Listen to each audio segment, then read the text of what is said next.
We all want our reptiles to live a long and healthy life, but sometimes things come up that we need to treat. So today I'm going to talk about things that can happen to your reptile, a first aid kit, and then things that can happen to humans and how to deal with that. I will break these out into sections in the comments, so if you want to jump to a specific section, you can certainly do that. Thanks for stopping by. Reptile issues. Today I'm going to cover burns, cuts, toxicity, tail rot, and falls. Burns. The treatment of burns and wounds is similar, so I'm going to go over prevention of each and then treatment for both. Heat rocks and mats should not be used for bearded dragons. They can burn their bellies. The reason why is that bearded dragons don't know when to move if it's too hot, so they could sit there and continue to sit there and potentially burn their stomach. So do not use heat mats or rocks. Other reptiles, depending on the reptile, might be fine, but for bearded dragons in particular, do not use those. Internal lights should have a cage around them so that they don't accidentally bump into it and burn themselves. Use appropriate fixtures for bulb type and wattage, and use a thermometer to avoid overheating your reptile. Do not use reptile carpet. In addition to reptile carpet being difficult to clean, it can also rip off their nails. Do not use hammocks with holes of any size. Use slate. You can put slate and rocks in the enclosure and it will naturally grind down their nails. I do this for my reptile. I never cut his nails. I've had them trimmed once at the vet, but that's it. And finally, do not pick at shed. Treating burns and wounds. Clean with betadine or chlorhexidine. Pat the area dry gently. Apply reptile-safe topical antibiotic ointment. Wrap and tape the wound. Call their vet and have them seen as soon as possible. Toxicity is when your reptile eats something that is poisonous to them. It may result in death. I'm going to start with just giving you some ideas of things that you should not allow your bearded dragon to eat. This is not a complete list, but any bug that glows is a no-no. Bugs that have venom, so spiders, wasps, centipedes even, don't let them eat those either. Those are also toxic to your bearded dragon. Look at it this way. When they eat the toxic bug, so if they have venom, they're also ingesting that venom, which is not good. The best thing you can do for your reptile is to prevent them from eating something that is poisonous. So closely monitor your reptile when they're outside. Don't allow them to eat wild insects. Only feed them insects or veggies you know are safe. Limit the ways that bugs can get into their enclosure. If your bearded dragon eats something that's toxic, you'll want to call your vet right away. Now, they might tell you to give them charcoal. This is only to buy you time. It is not to treat them. It's just to try to stop it from absorbing into their body so you have time to get them to the vet. So having a scale on hand will be helpful to know how much your bearded dragon weighs and then also how much the dosage should be. Tail rot is when there is restricted blood flow to the tail that causes the tissue to start dying. So it's basically the blood flow is being cut off. The tail will look darker on the tip, and this could impact their ability to shed as well. If you see this, take your bearded dragon to the vet to be diagnosed. I haven't had this happen myself, so I don't have any pictures to show you, and I can't tell you how it went for me. I have not had tail rot happen, but it's something that you should ignore. So if the tail looks odd, definitely contact the vet and see if they can see them to diagnose it properly. If they do have tail rot, they can treat it. You don't want it to spread to the rest of their body.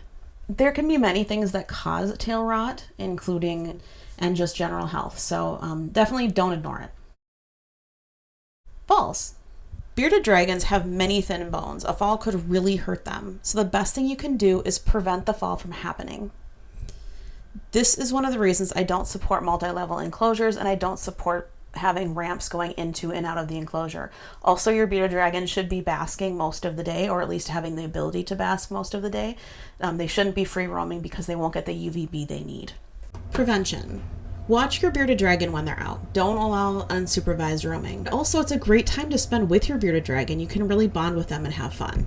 They like their people and they like spending time with you. So take advantage of that time that you do have. Be next to them if they're on something such as a couch or a counter, because they can jump and they will jump. They don't have good depth perception, so they could very well just jump off of a couch. I also want to note that I do cover stuck shed in another video, so I'm not going to cover it here, but I do have a video all about shedding that you might want to check out. You know how I like to answer questions in the comments. This question came from Chris G2419. Still being new to reptiles myself, I'd like to put a first aid list together, letting us know what we need and why. And that's what I'm going to do right now. Here is the shopping list. You'll want to get charcoal, chlorhexidine, betadine, neosporin, gauze, scale, and Nutrabac. It's a probiotic, which you can give anytime, but it's especially important if you're giving them medication. If your bearded dragon eats something toxic, call the vet. They very well may tell you to give your bearded dragon charcoal. You'll need to know their weight, so have a scale on hand so you can weigh your bearded dragon. This does not avoid you needing to take them to the vet. You still need to take them. It's just to buy time. In the summertime, I'll probably do some videos on toxic things and how to avoid them. Chlorhexidine is great because you can use it to clean your bearded dragon's enclosure and enclosure items. You can also use it to clean their wounds and their teeth. Betadine can be used to avoid infection in reptiles and humans. You can use it to treat the following: burns, cuts, scrapes, bites, skin conditions, both rot and fungus. But also make sure that you contact your vet if these are issues that you think are happening to your bearded dragon. If your vet gives the go-ahead to treat your bearded dragon for a skin condition and using betadine, you can give them a betadine bath. The bath water should be between 85 and 95 degrees Fahrenheit. Up to the knees of your beardy, no higher. I usually put my hand to measure before I put my bearded dragon in. Add betadine until the water is a light brown color. Stir to make sure that's mixed thoroughly. Soak your bearded dragon for 15 minutes. You can use a small container to scoop up the mixture and pour over the infected area. If near the eyes, I would soak a cloth in it and then pat the area where it is so that you avoid getting it in their eyes. Unless, of course, you're treating an eye infection, you can do that as well. When your bearded dragon does get a wound, you'll definitely want to clean the area thoroughly. And then also you can put neosporin on their cut. Make sure that you put a gauze on it and wrap it up in some med tape. That way you're covering the wound. Anytime you need to give your bearded dragon meds, you'll need to know their weight. It's also fun when they're growing up to measure how much they're growing, not just in length, but also weight. It can also be good to make sure that your bearded dragon doesn't get overweight or underweight. So just having a scale in general is a good idea. Nutrabac is great anytime. It's essential if you're giving medication. When you get hurt, human first aid. In this section, I will cover scratches, bites, venomous, as well as general health. Depending on the wound, it's going to determine what you'll need to do to take care of it. No matter the wound, though, you will want to wash it. I would recommend using unscented soaps just to avoid irritation, but anything should be fine. Clean the area, squeeze out any venom if there's any venom that got in, as well as just making sure that you get anything that could be out of the wound. So I like to make sure that it's clean. Rinse the area with water, and then after you clean the area, gently pat the wound dry. Make sure that your skin is dried before you cover it. If the wound is small enough, you might be able to just keep an eye on it yourself, but if it's a bad wound, you will want to go to the doctor just to make sure that if you need stitches or any kind of medication that you get that from them. And also, if it starts to look bad, definitely make sure you go in, so if there's an infection that's happening, you don't ignore that. And then depending on the reptile, you might want to handle them with gloves anyway. I wear a hoodie when I handle my bearded dragon because he does grind down his claws when he's in his enclosure, but he does still have nails, and when I wear my hoodie, it doesn't scratch me at all. For venomous reptiles, you want to be very careful when you handle them. I'd recommend following some YouTubers who handle venomous reptiles. If you're thinking about getting one, do extensive research and know what kind of antivenom you should have on hand. Whenever you have a venomous reptile, you should have anti-venom on hand that you can give yourself in the event that you do get bit. It's very important. Also know where your closest hospital is, and maybe have somebody with you when you are handling that venomous reptile.